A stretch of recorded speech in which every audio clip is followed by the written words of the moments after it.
La vie des idées, avec Mathieu Bock-Côté. Bonjour, bienvenue et merci d'être à l'écoute de cette émission. C'est Simon-Pierre Savard-Tremblay en remplacement de Mathieu Bock-Côté. Pour le mois de février, je vous le rappelle, donc c'est notre avant-dernière émission de remplacement ensemble. On va essayer d'être encore une fois à la hauteur. Du moins, mon invité qui est peut-être une voix que vous connaissez parce qu'il a été chroniqueur sur les ondes de Radio-VM à l'émission à Question d'actualité, l'émission de Jean-Philippe Trottier. Il y a environ 4-5 ans, si je ne m'abuse, peut-être un petit peu plus. Il y a 6 ans. Il y a 6 ans. Alors, il s'agit de Stéphane Kelly, sociologue, professeur de sociologie au Cégep de Saint-Jérôme, auteur de 3 livres, dont plus particulièrement le livre À l'ombre du mur qui portait sur la trajectoire de la génération X au Québec. Stéphane Kelly, bonjour. Bonjour, c'est Simon-Pierre. Merci d'être avec nous.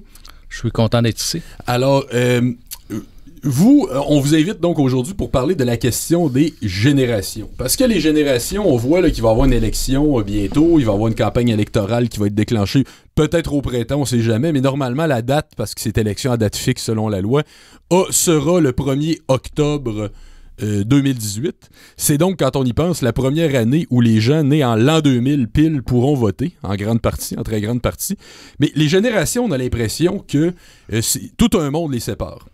On a l'impression que tous les partis politiques diversifient leurs messages pour rejoindre un maximum de générations, donc un maximum d'électeurs, mais que c'est des messages autant au niveau du contenu que de la symbolique, que de ce qu'on cherche à mettre de l'avant au simple niveau de l'image, qui sont fort différents en fonction du groupe d'âge. Et donc, on ne va pas rejoindre les milléniaux de la même manière que les X ou que les Y ou les boomers ou la génération d'entre-deux-guerres pour ceux qui restent encore en vie. Donc, pour commencer, avant d'y aller, parce qu'on a l'impression qu'un monde sépare toutes ces générations-là, est-ce qu'une génération, c'est simplement un groupe d'âge où il y a une identité plus spécifique, là? Lorsqu'on parle des générations en histoire, en sociologie ou en sciences politiques, mais on ne réfère pas simplement à une date de naissance. C'est certain que pour identifier une génération, on s'appuie d'abord sur un groupe qui est né à une certaine époque. Alors donc, effectivement, la date de naissance, c'est l'une des caractéristiques qui te permet de cerner une génération, mais pour vraiment là, avoir le sentiment là, d'avoir dans une société une génération qui a été qu'on peut rattacher à une époque, il faut prendre en considération ce que cette génération-là a vécu, ce que ce groupe-là a vécu, prendre en considération des événements qui l'ont forgé. Et aussi, et je pense que c'est ça qui est crucial, c'est la formation d'un imaginaire particulier. OK? Alors, en France, par exemple, on a parlé de la génération Dreyfus. On a parlé aussi... À cause de l'affaire Dreyfus. Exactement. Donc, qui était ce capitaine qui avait été injustement accusé de haute trahison parce qu'il était juif au début du 20e siècle, n'est-ce pas? En Europe, on parle parfois de la génération de la Première Guerre mondiale. Les baby boomers sont beaucoup associés au climat d'euphorie, d'enthousiasme qui a marqué les suites de la Seconde Guerre mondiale, les 30 glorieuses. Alors, donc, moi, dans mon livre sur les X, j'ai mis en évidence le fait que les X, c'est plus qu'un groupe qui est né, en gros, dans les années 60, mais c'est aussi un groupe dans la société québécoise qui a été formé, qui a été façonné par l'expérience de s'être cogné la tête sur un mur au début des années 80 parce que la société québécoise est entrée dans une crise économique, une espèce de dépression aussi. Et les X ont vraiment garder des séquelles de cette expérience-là et ils ont développé un imaginaire très différent de celui des boomers. Les années 80, le taux d'intérêt à 20%, les chocs pétroliers, le chômage, un taux de suicide qui a été très fort aussi et de dépression également qui a été très fort. Exactement. Alors, outre le chômage, phénomène de surdiplomation, l'arrivée du sida, puis évidemment, un sentiment aussi d'être vraiment en marge de la société parce qu'il n'y avait pas vraiment de place à l'époque pour les X dans les partis politiques, dans les syndicats.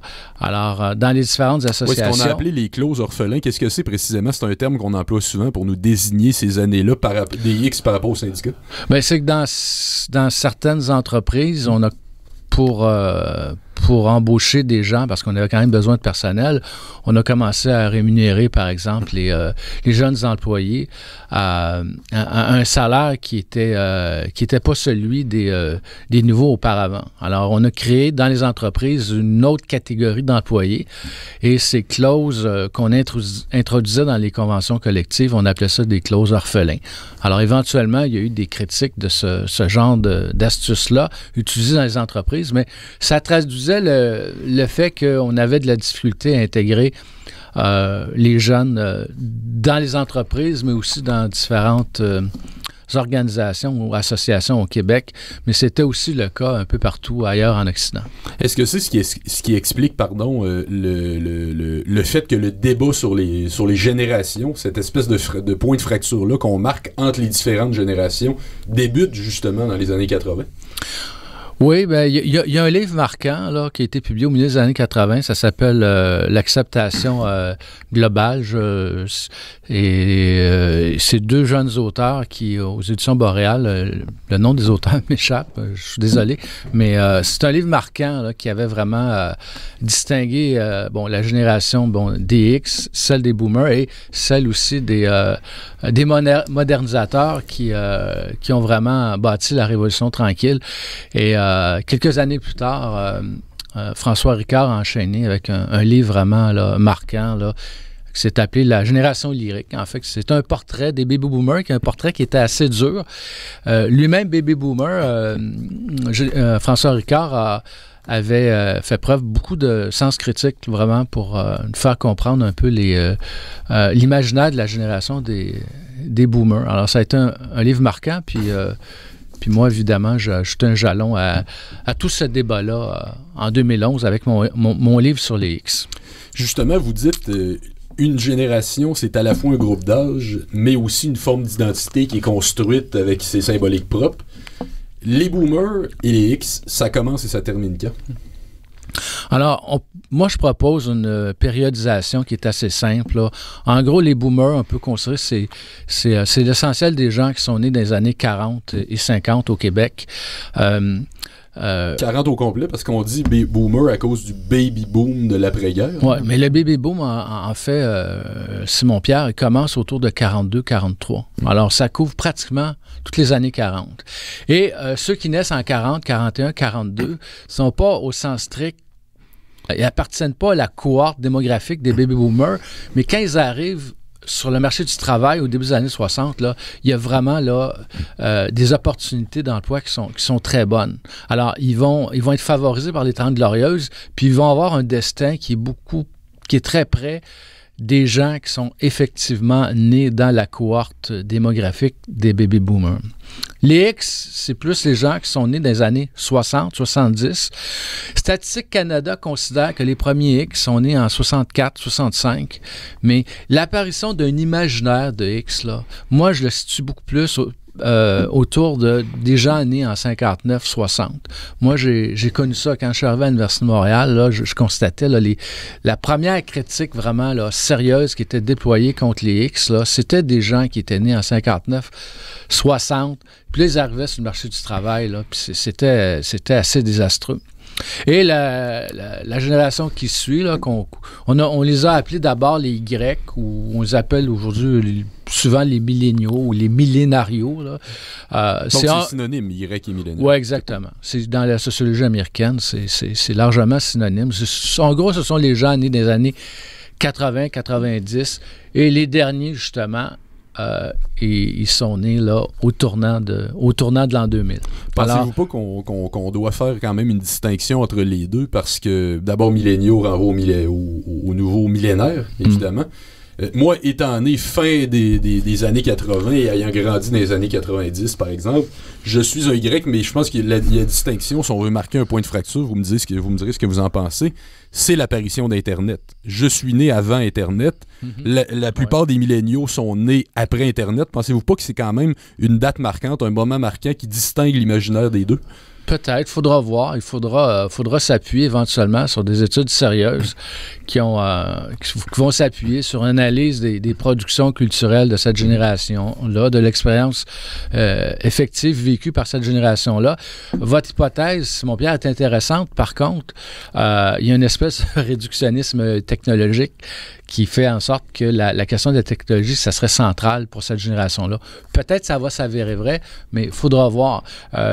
Moi, dans l'étude des générations, j'essaie de plaider pour une certaine prudence parce que pour vraiment comprendre un peu la trajectoire d'une génération, il faut vraiment attendre là, que ce soit engagé dans la quarantaine, la cinquantaine, parce que avant ça, là, on est vraiment dans la spéculation pure. J'allais dire, c'est vous le sociologue, c'est pas moi, mais je le suis moi aussi. Oui, donc, alors donc... j'ai failli me faire avoir avec ma formule. Alors, mais revenons donc un petit peu en arrière, outre les X. Pour en arriver à ce drame des X-là, il a fallu qu'il y ait tout un grand espoir avant. Pourriez-vous nous revenir sur la trajectoire d'abord des boomers? Souvent, on nous dit la Révolution tranquille. Dans l'imaginaire du peuple québécois, c'est le moment où le peuple québécois cesse de chercher à se faire oublier pour survivre, que maintenant il s'affirme qu'il aura un État digne de ce nom, qu'il y aura un développement économique, une société de consommation, que tous les rêves sont permis. Mais, ceci étant, les boomers, dans la Révolution tranquille, sont ultra marginaux. Je crois qu'il y a 3% de gens qui ont le droit de voter en 1960 quand l'équipe de Jean Lesage prend le pouvoir et enclenche cette Révolution tranquille-là. Les boomers sont marginaux au niveau de la Révolution tranquille qui, au final, aurait été faite davantage par la génération d'entre-deux-guerres et d'avant-guerre. Oui, effectivement. Quand on regarde, on dessine une espèce de ligne du temps des hommes politiques, des femmes politiques qui ont vraiment marqué le Québec. Là, si on regarde les grands premiers ministres qui ont marqué le Québec là, depuis la Révolution tranquille, Jean Lesage, Daniel Johnson Sr., Pierre Elliott Trudeau, René Lévesque sont nés des années 1910-1920. Donc, c'est vraiment, là, c'était pas des baby boomers. Dans les années 30 aussi, il y a des grands bâtisseurs, Jacques Parizeau, Robert Bourassa, Lucien Bouchard, Bernard Landry. OK, alors... Nés dans les années 30. Exactement. L'essentiel, donc, des gens qui ont vraiment, là, bâti les institutions clés du Québec moderne, Révolution tranquille et post-Révolution tranquille, c'est des gens qui sont nés avant le baby boom. OK, alors... donc, ça, il faut le souligner. Là. Les grands modernisateurs qui ont été des leaders, là, c'est des gens qui sont nés avant le début du baby boom. Cela dit, les baby boomers ont joué un rôle clé. Okay? Alors, quand la Révolution tranquille est lancée, les baby boomers, c'est des gens qui sont engagés dans l'adolescence ou ils sont des jeunes adultes. Ce sont des gens qui sont extrêmement actifs dans les milieux scolaires, dans les manifestations. Donc, dernière génération des collèges classiques. Oui, exactement. Alors, ils sont dans la rue, ils sont des militants, ils sont très actifs dans les syndicats, les groupes indépendantistes, les groupes nationalistes, toutes sortes d'organisations qui cherchent à transformer le Québec. Alors, il faut leur donner ça, là. Souvent, on critique les boomers, on dit c'est pas eux qui ont vraiment bâti là, le Québec moderne, mais ils étaient là, ils ont appuyé ces réformes-là, et éventuellement, dans les syndicats, les partis politiques, dans la fonction publique, c'est des gens qui ont été vraiment là, qui ont participé au pouvoir politique. Si on regarde par contre au niveau des premiers ministres qui ont vraiment lancé de grandes réformes puis qui ont accompli des choses extrêmement, comment dire, qui ont des choses décisives, là, les baby boomers n'ont pas vraiment été les grands leaders. Parce qu'on regarde là, au niveau des premiers ministres ou des premières ministres vraiment là, qui ont été des baby boomers, ça n'a pas été une grande réussite. Alors, par exemple, je regarde ceux que j'appelle les premiers boomers, nés dans les années 40. On trouve Daniel Johnson, fils, qui n'a pas été, évidemment, premier ministre longtemps. Il y a eu Pierre-Marc Johnson, qui a remplacé René Lévesque. Ben justement, le Parti québécois, quand on nous dit que c'est le parti des boomers, je regarde ça, puis il y a eu seulement 2 boomers à sa tête, c'est-à-dire Pierre-Marc Johnson et Pierre-Carl Péladeau. Et Pierre-Carl Péladeau, même si c'est un boomer très tardif, c'est presque un X, en fait. Oui. Mais laissez-moi finir. Là. On y reviendra tout à l'heure. Mais l'anecdote était révélatrice. Oui, effectivement. Mais au niveau des premiers boomers, on a par exemple Gilles Duceppe, qui a quand même eu une belle carrière une belle carrière au Bloc québécois, mais en termes d'héritage, là, il ne laisse pas vraiment des réformes significatives. Louise Arel, elle a été longtemps en politique au Parti québécois, elle a été ministre. Je l'inclus dans le portrait parce qu'elle a été quand même, elle a eu une carrière aussi au niveau municipal, c'est une boomer. Il y a eu Françoise David aussi qui est née dans les années 40, et finalement Pauline Marois. Okay? Alors, Pauline Marois, elle a été première ministre là, pendant c'est vrai, je l'oubliais une année. Okay? Et là, quand on cherche à regarder pour la tranche des années, disons, 1950, ceux que j'appelle les seconds boomers, là, qui arrivent un petit peu plus tardivement là, sur la scène publique, ben, on a François Legault qui est né en 57, Couillard qui est né en 57, Jean Charest en 58 et Jean-François Lisée, qui n'a pas été évidemment premier ministre, mais c'est des gens qui ont quand même marqué les 20 dernières années. Et donc, c'est des gens qui, bon, il est peut-être trop tôt pour tirer des leçons ou essayer de proposer un bilan définitif, mais pour l'instant, là, c'est pas des gens qui ont laissé une marque là, très importante sur les institutions clés de la société québécoise. Donc, pour revenir peut-être à la question plus précise, le Parti québécois, parce que là, vous m'avez dit, je vous ai dit révolution tranquille, peut-être pas autant la révolution tranquille des boomers qu'on le prétend. Vous m'avez répondu, c'est faux, on peut pas dire ça, on peut pas conclure ça. Parti québécois, Parti des boomers autant qu'on le prétend, étant donné qu'il y a eu très peu de chefs boomers au final, que c'est un parti qui a été fondé par des générations précédentes, celle des baby boomers? Ben, c'est-à-dire que en politique, on peut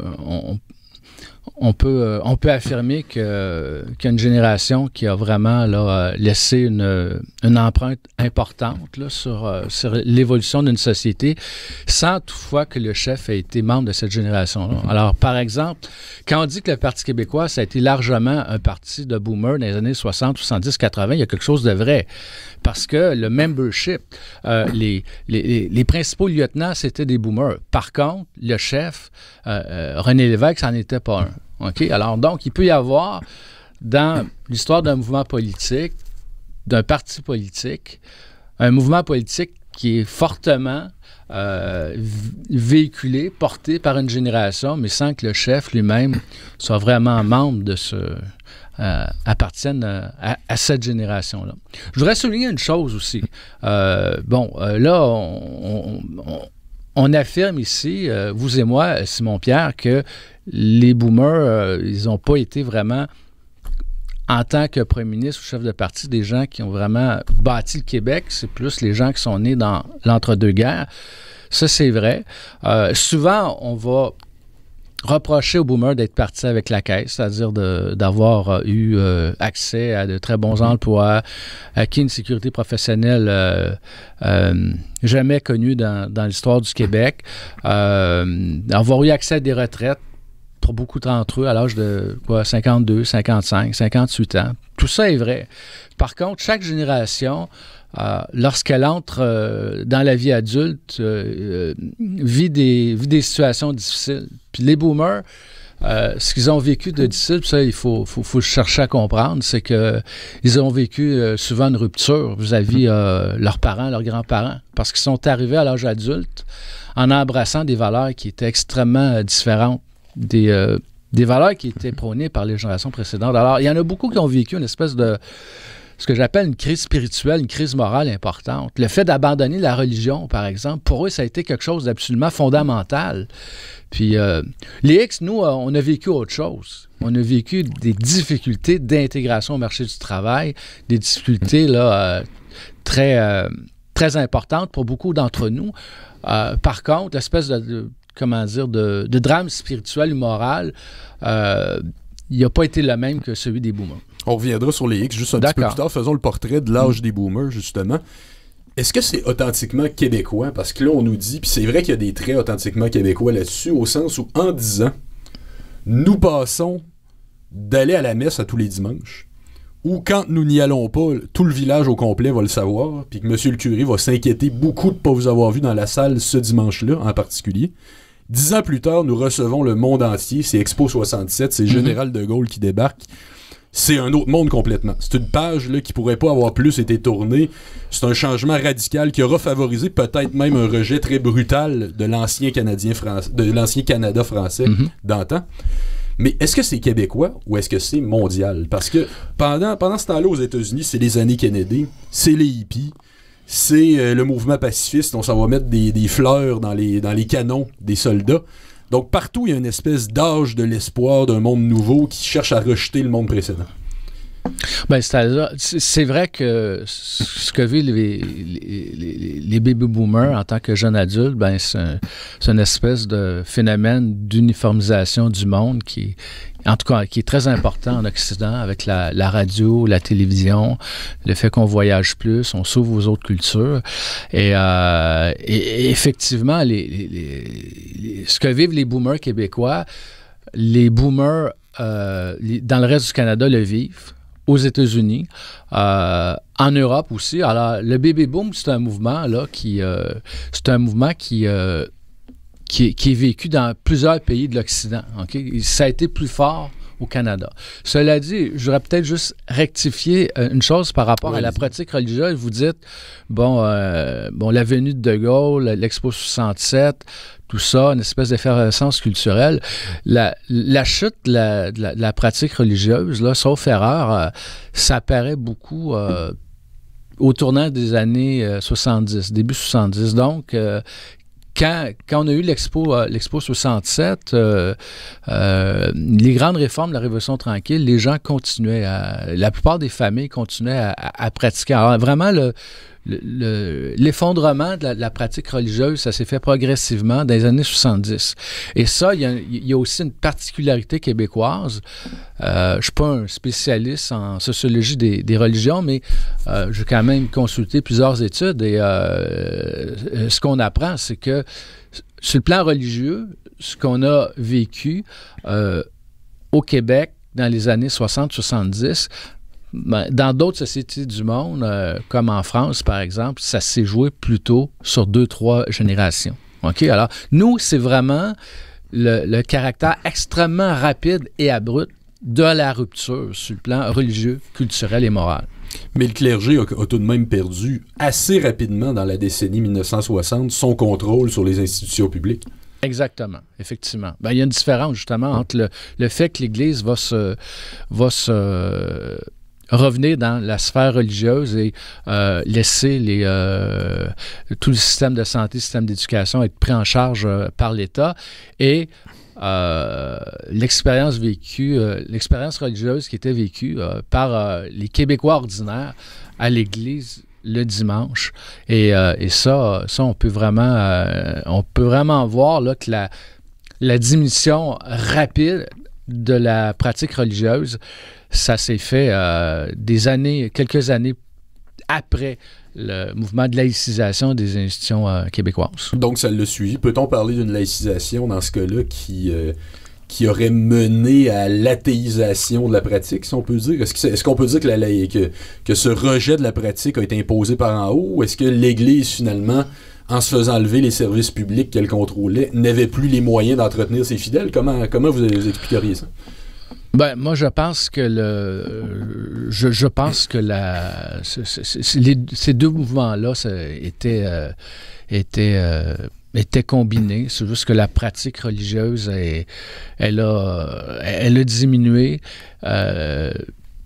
plus lentement que les réformes politiques qui sont survenues au début des années 60.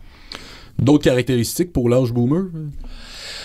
Ben, c'est-à-dire que moi, il y a une vingtaine d'années, je me suis beaucoup intéressé à la façon dont l'histoire du Québec s'écrivait durant la Révolution tranquille et dans les années qui ont suivi. Et j'ai participé à un livre qui s'appelait « Les idées mènent le Québec ». Au début des années 2000. Exactement. Et l'un des constats qu'on faisait dans ce livre-là, c'est que les historiens de la génération du baby-boom, c'est des historiens qui ont proposé une nouvelle interprétation de la société québécoise, de l'évolution de la société québécoise. Et c'est une génération qui, en tant qu'historien, Puis on peut élargir aussi aux spécialistes en sciences sociales qui ont vraiment là, assis leur étude sur une interprétation matérialiste. Alors, ce sont des historiens qui ont cherché à comprendre le Québec à partir d'un point de vue matérialiste. Comment l'évolution sur le long terme des conditions matérielles de vie au Québec ont fini par amener des changements aux structures sociales au Québec. Et ça, c'est pas mal acquis parce que dans les années 60-70, au niveau de la classe cultivée, les boomers, c'était des gens qui ont adhéré beaucoup au socialisme, au marxisme, donc à une interprétation matérialiste du monde. Et depuis un certain temps, j'essaie de voir comment ce cadre d'interprétation matérialiste, elle a fini par influencer la façon dont les hommes publics et les femmes publiques ont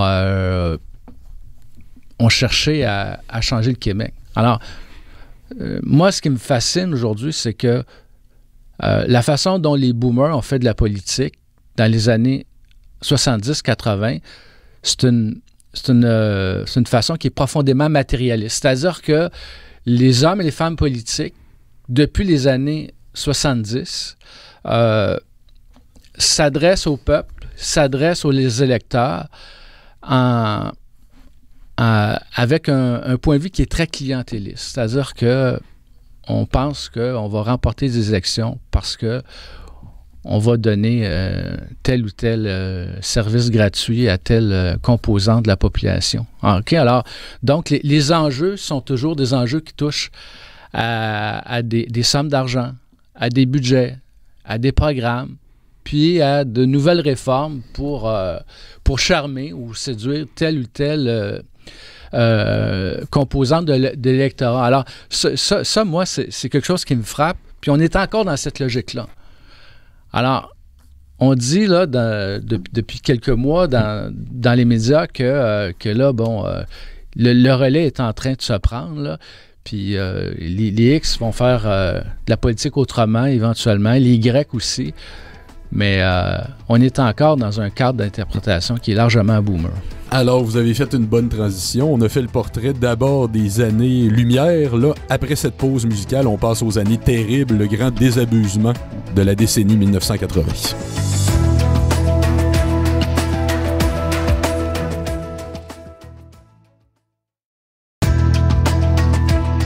Vous êtes toujours à la vie des idées avec Simon-Pierre Savard-Tremblay en remplacement de Mathieu Bock-Côté pour le mois de février. De même que mon invité du jour, Stéphane Kelly, sociologue, professeur au Cégep de Saint-Jérôme et auteur de 3 livres, dont À l'ombre du mur, un livre sur la trajectoire de la génération X.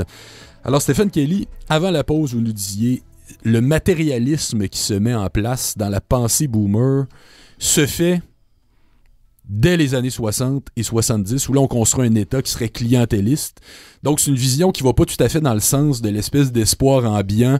Du moins, en tout cas, c'est la version officielle de la Révolution tranquille et de ces années de consommation-là, de société de l'abondance, comme l'appelait John Maynard Keynes, dans les années 60 et 70.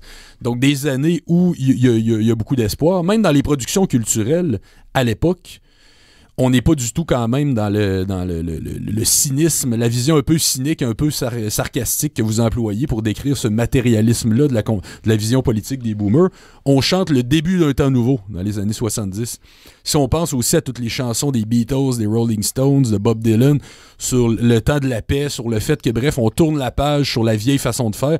J'ai l'impression d'ailleurs que chaque génération a toujours l'impression de faire mieux que la précédente, d'être plus en avance, d'être plus avant-gardiste, d'être plus progressiste que la précédente. Donc les boomers n'y ont évidemment pas échappé. Il y a toujours une tentation générationnelle à dire « avant moi le néant ». J'imagine que c'est un peu inévitable dans tous les parcours générationnels. Mais là, dans les années 80, Genesis chante « Land of Confusion ». Mylène Farmer chante « Génération désenchantée », qui parle de la génération X. Et les Sex Pistols chantent No Future. Je ne sais pas si c'est dans les années 80, mais c'est un slogan. Ça se mutera en slogan qui sera employé beaucoup en graffiti dans les années 80. J'ai envie de vous demander qu'est-ce qui s'est passé, mon Dieu? Ben, d'abord, sur la question du matérialisme, les boomers ne sont pas les pas la seule génération à adhérer à ce cadre d'interprétation-là. Dans les années 40, 50, on s'engage, on entre dans une ère qui s'appelle les 30 Glorieuses. Puis à chaque année, il y a une amélioration des conditions de vie d'une bonne partie de la société.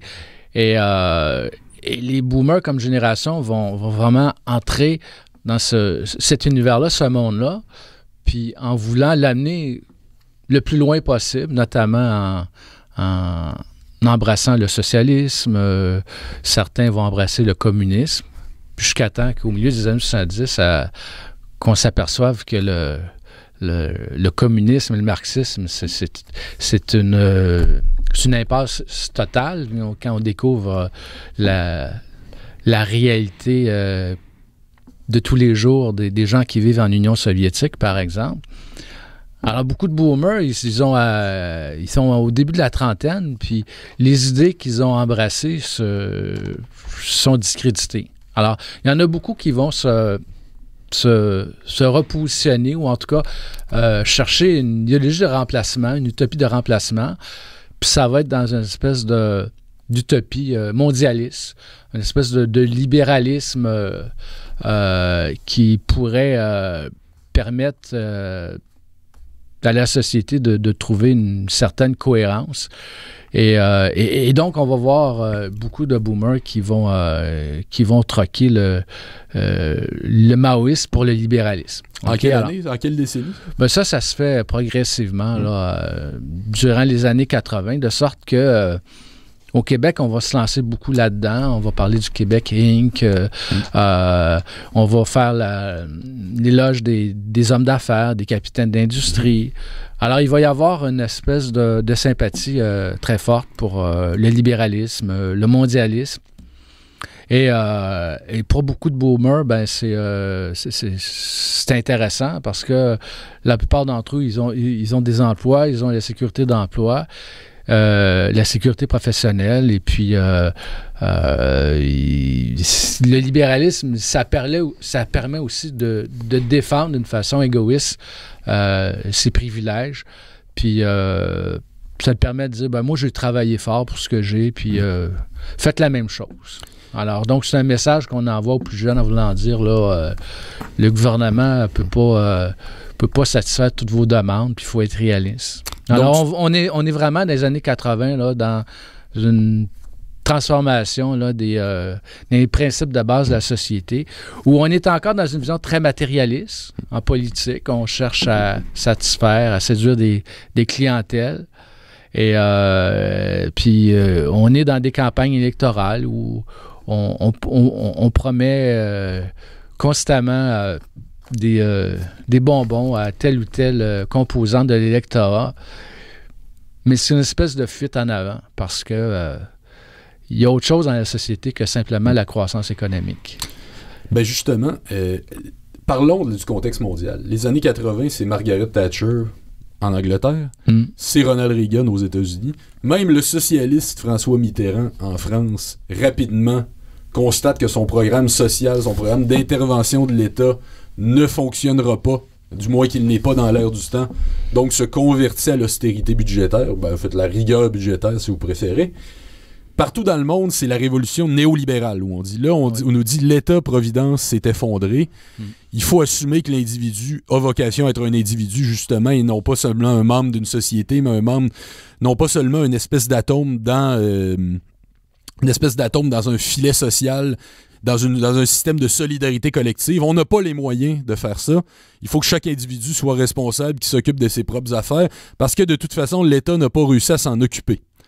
Au Québec, on ajoute à cette dynamique-là, ça va se produire au Québec aussi, mais on ajoute ça à cette dynamique-là en plus, l'échec référendaire de 80. Le souverainisme moderne suivait de peu la Révolution tranquille, donc la construction de l'État, et il échoue officiellement en mai 80.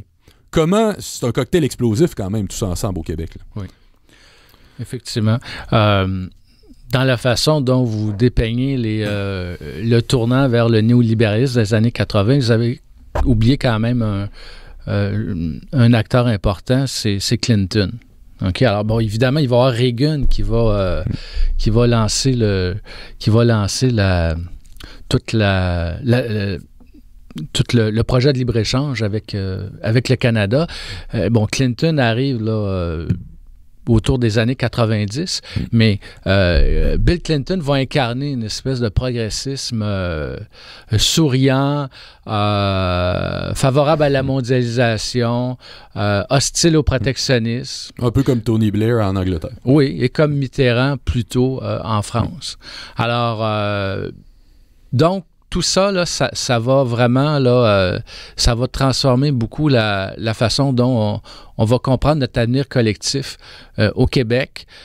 Puis, je dirais que, à l'époque, peut-être qu'on pouvait dire que le jeu en valait la chandelle parce qu'on on considérait que le Québec pouvait gagner à se rapprocher d'un point de vue commercial des États-Unis. Et le bilan, il n'est pas juste négatif. OK? Alors, je connais vos thèses là, sur la critique de la mondialisation, le protectionnisme, et je partage en partie votre interprétation, mais pour le Québec, au milieu des années 80, on avait perdu nos repères, puis ça s'est avéré une espèce de... Ça a été un défi qu'on s'est donné, puis qui a quand même porté certains fruits. Mais là, aujourd'hui, on voit les limites là, de ces choix collectifs-là que nous avons faits. OK? Alors, donc, moi, je pense que on est arrivé à un tournant des années 80, puis... pour les nationalistes québécois, pour les sociodémocrates québécois, c'était un pari qu'on a fait et ça a permis au Québec de tirer notre épingle du jeu, mais pour les nouvelles générations, les X et Y, ça nous a lancé dans un monde où la protection sociale d'autrefois n'était plus au rendez-vous. OK? Alors, c'est comme si le coût de la mondialisation, on l'a relayé sur les classes populaires, sur les X et sur les Y. Alors, les X et Y, aujourd'hui, ils vivent dans un monde qui n'est pas celui des boomers sur le marché du travail, puis qui n'est pas celui aussi de la génération de la crise. Est-ce que les X ont cru au rêve des boomers, d'abord à cette vision du monde, avant d'en être désabusés? Oui, bien sûr. Les X qui naissent dans les années 60, 70, beaucoup, ils ont des parents qui sont des boomers. Il y en a d'autres aussi qui ont des professeurs qui sont des boomers et qui représentent des gens qui sont modernes, qui sont peut-être moins autoritaires, religieux, hiérarchiques que leurs parents. Alors, beaucoup de X sont séduits, sont charmés par ces gens-là qui peuvent être des parents ou des professeurs. Et c'est ce qui va faire que la désillusion des X va être extrêmement forte au tournant des années 80, c'est que on s'aperçoit que les idéaux portés par cette génération-là, les rêves politiques portés par cette génération-là, nous ont menés à une impasse.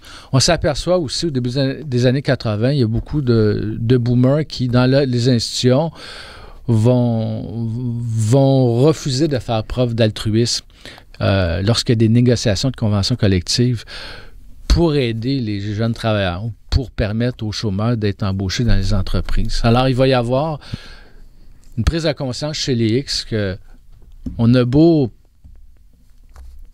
verbalement embrasser de beaux grands idéaux, là, mais quand vient le temps de penser à son augmentation salariale, son fonds de retraite, on pense d'abord à soi.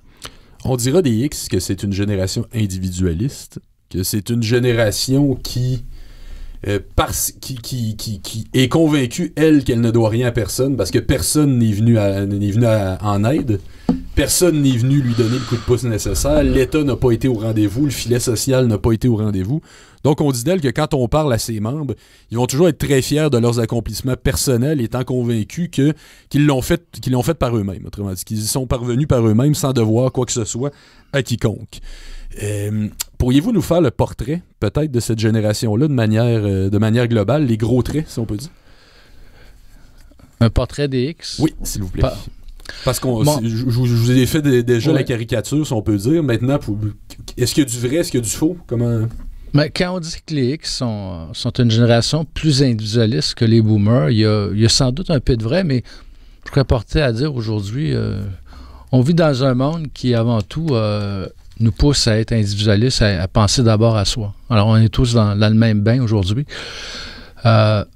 D'abord, avant de répondre à votre question, je reviendrai à la définition de l'individualisme pour Tocqueville. Alexis Tocqueville, qui est un sociologue que j'aime beaucoup. Alors, Tocqueville voyait dans l'individualisme qui se déployait aux États-Unis un mouvement extrêmement important. Et Tocqueville disait, plus une société se démocratise, plus les gens deviennent individualistes. Et il y avait une facette positive, une facette négative à l'individualisme. La facette positive de l'individualisme, c'est de compter sur ses propres moyens, se retrousser les manches et travailler fort. OK? Alors ça, les X ont été obligés de s'appuyer sur cette posture-là pour se faire une place au soleil. Les générations précédentes aussi l'ont fait, mais les X encore plus, parce que le secteur public ne fournissait pas d'emploi. Alors vraiment, là, les X ont été obligés de dire, bon, si je veux me faire une place au soleil, je vais devoir compter sur mes propres moyens, puis je vais devoir être persévérant, patient. Okay? Alors ça, c'est la facette positive de l'individualisme. Il y a une facette négative, par contre, à l'individualisme. Tocqueville disait, dans une société démocratique, l'individualisme fait en sorte qu'on oublie nos ancêtres, on oublie nos contemporains, les gens qui vivent autour de nous, puis on oublie aussi notre future descendance. C'est-à-dire que l'individualisme, ça crée une personnalité, un type de personne qui pense d'abord à lui-même, qui n'a aucune considération pour les gens qui l'ont précédé, aucune considération pour les gens autour de soi, puis aucune considération pour les gens qui vont venir après nous et qui vont devoir réparer les pots cassés. Donc, les X sont en grande partie sévères face aux boomers qui les ont précédés, qui disent « ils nous ont rien laissé ». Sévères aussi face aux générations qui suivent. Il n'était pas rare pendant le fameux printemps 2012, la grève historique de 2012, d'entendre qui paye leurs frais de scolarité comme tout le monde. Oui. Nous autres, personne nous a aidés. Arrêtez de brailler, faites comme nous. Débrouillez-vous individuellement. C'est tout à fait vrai, Simon-Pierre, à ce sujet. Je sais que vous aviez été surpris à l'époque que moi, je finisse par appuyer le mouvement des carrés rouges, parce que je t'ai vu un peu comme un conservateur au Québec. Puis, dans les premières semaines du conflit, j'ai eu tendance à observer, puis je ne voulais pas me prononcer. Puis, étant donné que j'avais écrit un livre sur la génération, on a fini par m'inviter à des micros, puis j'ai fini par appuyer le mouvement du printemps érable, là, en désaccord avec, disons, les factions, disons, les factions violentes, là. Mais j'étais favorable parce que souvent, j'entendais des gens d'un certain âge qui disaient, bon, c'est juste un café par jour, tout ça. Puis des gens qui oubliaient comment c'était dans les années 60, 70, puis qui oublient la difficulté d'être jeune aujourd'hui. Alors, moi, j'ai donné un appui public là, à ce mouvement-là, puis je ne le regrette pas, parce que j'ai l'impression qu'il y a une ingratitude chez des gens aujourd'hui qui ont un certain âge et qui ont tendance à oublier que quand on vient au monde aujourd'hui au Québec, puis que souvent, les enfants, les jeunes, ils grandissent dans des foyers qui ont éclaté, qui arrivent à l'école, qui ont des professeurs qui savent, qui sont pas toujours les mieux formés. Le Québec, depuis 40 ans, a eu une obsession pour la santé, le système médical, et on a beaucoup négligé l'importance de la famille et de l'école. Alors, ça, c'est au cœur de mes préoccupations aujourd'hui. Et cette révolte de la génération X, donc, vous nous dites que c'est pas complètement infondé de dire qu'il y a une forme d'ingratitude à la fois face à ceux qui précèdent et face à ceux qui suivent. Cette révolte-là, on a toujours présenté ça, quand on écoute notamment les radios au Québec, comme une espèce de révolte contre la Révolution tranquille, contre le Québec moderne, contre l'État social-démocrate, contre les syndicats, contre le féminisme, contre... Bref... Vous oubliez le PQ, contre le PQ beaucoup. Qui est présenté comme un produit, justement. Ben oui, le PQ, c'est comme une espèce de père imaginaire qu'on veut tuer. Mais c'est mondial, ça aussi. Parce que je regarde un peu aux États-Unis, les générations X, aussi, c'est ce que Christopher Lasch, un sociologue que vous connaissez, que vous avez cité à l'occasion, appelait la réaction blanche. Donc, la réaction de l'homme blanc dirait-on frustré si on veut être sévère, qui lui a été la vraie victime de ces années-là. Qu'est-ce que vous pensez de cette analyse? Ben, c'est le clivage entre la métropole, hein, les gens qui vivent dans les grandes métropoles, c'est-à-dire les gens qui appartiennent à l'élite économique, les étudiants qui sont beaucoup dans les métropoles, les bobos, versus les gens qui vivent en périphérie. Hein, ce que le géographe français Christophe Gully a appelé la France périphérique. Ben, au Québec, il y a un Québec périphérique. Hein, il y a un Québec, des gens qui vivent sur la rive sud de Montréal, sur la rive nord de Montréal, dans les Laurentides, dans Mauricie. Des gens aussi qui vivent à Québec, mais pas nécessairement au centre-ville. Des gens qui vivent au Saguenay. Des gens qui ont l'impression que quand on écoute la radio, quand on écoute la télévision, ben on ne s'adresse pas à eux. On ne comprend pas ce que ces gens-là vivent. Alors, il y a une révolte des régions périphériques. On l'a vu avec le Brexit en Angleterre, on l'a vu avec Trump aux États-Unis. L'élection de Macron en France, c'est pas joué de cette façon-là, mais il y a une colère qui gronde dans beaucoup de sociétés en Occident où il y a une bonne partie des classes populaires qui ont l'impression que les politiques économiques sont pas dessinées et sont pas conçues de manière à répondre à leurs aspirations. Vous en avez parlé, Québec. Québec, on parle depuis une quinzaine d'années du mystère de Québec. En fait, même plus que ça, dès le référendum de 95. Contrairement à un mythe répandu, la Ville de Québec n'a pas voté pour le non, mais elle n'a pas voté pour le oui autant que prévu, pas autant que la moyenne nationale francophone, si on peut dire. Ouais. La région de Québec, on la décrit comme la ville conservatrice, comme la ville qui voudrait être américaine, comme la ville qui voudrait s'angliciser, comme la ville qui aime les gros parties à l'américaine, le festival d'été, qui n'en aurait que pour son troisième lien, donc qui adore l'automobile, qui adore également son individualisme, qui veut payer moins de taxes. Pourquoi cette espèce de discours, si on peut dire caricatural des X, se trouve spécifiquement dans la capitale? Bien, évidemment, pour comprendre Québec, il faut comprendre la rivalité historique qu'il y a eu entre la Ville de Québec et la Ville de Montréal. Donc ça, il y a quelque chose qui relève de la longue durée. L'autre chose aussi, c'est toute la fonction publique québécoise. Elle est beaucoup... à chaque génération, elle puise à un bassin de la population de la Ville de Québec au niveau de la classe cultivée. Donc, c'est souvent des familles privilégiées de la Ville de Québec qui ont accès à ces emplois dans la fonction publique. Alors, avec la léthargie qui a traversé l'État québécois, le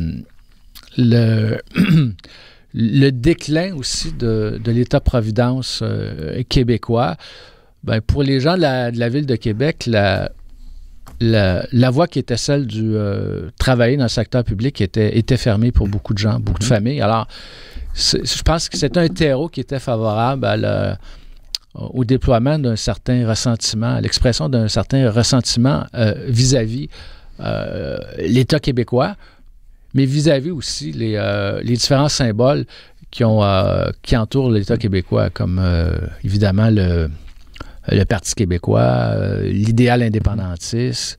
Ben même l'identité québécoise, parce que quand on les entend afficher fièrement leur fédéralisme, se dire fièrement canadien, même pendant la dernière campagne électorale, les radios de Québec distribuaient des drapeaux du Canada.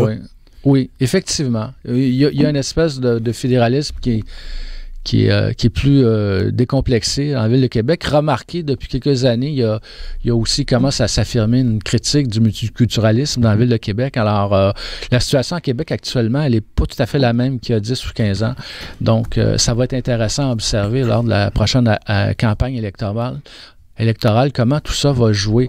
Parce que la dynamique à Québec, comme celle de Montréal, elle est changeante. Ben, c'est certain qu'on se reconnaissait plus dans Stephen Harper que dans Justin Trudeau à Québec. Ça, je crois qu'il n'y a pas de doute là-dessus. Mais justement, politiquement, il n'y a jamais eu de voix unique pour les X, mais il y a eu des petits moments de rêve, si on peut dire, politiques pour les X, qui reprenaient leur philosophie de vie.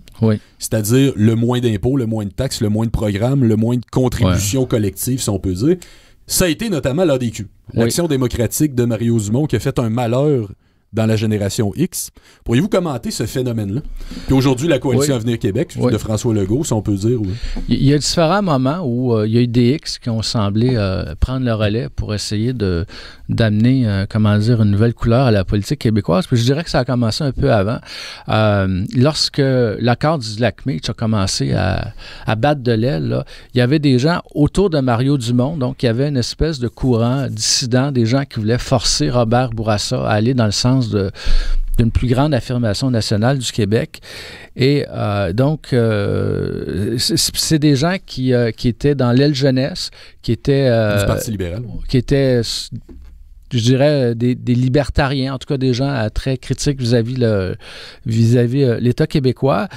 Et finalement, ces gens-là n'ont pas trouvé satisfaction dans la position de Bourassa, et il y en a plusieurs qui ont quitté, puis se sont lancés dans l'aventure qui était celle de la DQ avec Mario Dumont. Et je pense que, vraiment toute l'expérience de politique de l'ADQ avec Mario Dumont, je dirais que c'est comme le deuxième jalon et qui a mené à une performance, politique et électorale en montagne russe. Et alors l'ADQ a quand même été opposition officielle à une reprise. Par la suite, il y a eu un déclin, puis finalement, l'ADQ a fini par être avalé par la CAQ de M. Legault, mais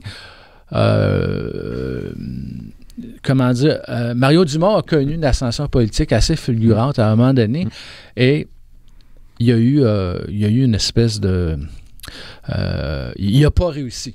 On peut dire qu'il n'a pas réussi à prendre le pouvoir. Comment on peut faire le diagnostic de ça? Est-ce que c'est parce que le Québec était vraiment braqué contre les X? Moi, je pense pas. Je pense que c'est une formation politique qui a eu quelques bons flashs, mais sur le plan, de la formation puis du développement d'une vision politique de remplacement pour le Québec, ils n'ont pas été à la hauteur. Et par la suite, on a connu évidemment l'épisode d'André Boisclair. L'épisode d'André Boisclair, ça aussi. Qui lui dit « Je veux soulager le capital », qui dit « Le Parti québécois, sous ma gouverne, n'ira plus dans des repas arrosés avec les chefs syndicaux », avait-il dit. Oui. Il y avait eu tout un clash générationnel à l'intérieur de son parti à ce moment-là. Oui, Boisclair voulait, peut-être plus recentrer le Parti québécois, même l'amener vers un petit peu plus le centre-droit. Il y avait un certain discours jeune, genre écologiste, moins porté vers un nationalisme culturel, plus un nationalisme civique. Donc, il y avait une tentative de redéfinir la voie de la souveraineté. Moi, je n'ai pas lu encore d'explication pourquoi il a vraiment échoué, mais je serais porté à faire à peu près le même diagnostic que pour Mario Dumont. C'était pas tout à fait convaincant. Je trouve comme chef politique, il se débrouillait pas mal, André Boisclair. Il y avait une certaine... Il y avait une certaine prestance. Je vois que vous ne partagez pas mon je suis animateur aujourd'hui. Mais au niveau de la vision politique qu'il cherchait à incarner, je pense qu'il n'a pas tout à fait réussi à rejoindre le Québec. Et d'ailleurs, ça a été l'épisode de la montée de la DQ. Alors, on a eu deux X qui ont finalement se sont fait la guerre. Qui ont permis à Jean Charest de repasser entre les deux. Oui. Politiquement, dernière question rapidement, Stéphane Kelly. Pour la prochaine élection, que voyez-vous venir? On voit même du côté de Jean-François Lisée, on cherche à faire un virage génération X un peu aussi. Lisée, dans les dernières semaines, a recomposé son cabinet fantôme en nommant essentiellement des X dans son cabinet fantôme. Alors, le Parti québécois, depuis plusieurs années, se fait beaucoup accuser d'être le parti des boomers. C'est une accusation qui est un peu exagérée. Donc, on cherche à amorcer un tournant. Est-ce que la prochaine élection va jouer sur la question générationnelle, sur le thème de la famille, sur celle des baisses d'impôts ou d'un réinvestissement dans les services, je ne sais pas. Ce que je peux dire, par contre, c'est que la question générationnelle, si elle est vraiment au cœur de la campagne électorale, ça risque de produire une campagne électorale qui va être très mouvementée parce que c'est une question extrêmement sensible, la question des générations. Il y a des possibilités de dérapage très évidents. Quand on publie des textes sur les générations des journaux, là, quand on va voir les réactions des lecteurs, là, c'est souvent très enflammé. Alors, c'est un sujet qui est très émotif. Et si on décide de l'amener sur la scène publique, dans un débat politique, on ne sait pas où ça peut nous mener. Alors, mais ça se pourrait que le Parti québécois se positionne plus, là, d'une façon plus carrée autour de l'électorat des X. Mais encore faut-il proposer des choses qui représentent, comment dire, qui touchent aux aspirations des Québécois. Donc, ça peut pas être seulement une affaire de communication. Stéphane Kelly, professeur au Cégep de Saint-Jérôme, auteur de plusieurs livres, dont À l'ombre du mur, qu'on peut, j'imagine, encore trouver dans la plupart des bonnes librairies. On vous invite à aller dans une librairie indépendante, comme je le fais à l'accoutumée. Merci d'avoir été des nôtres. De rien.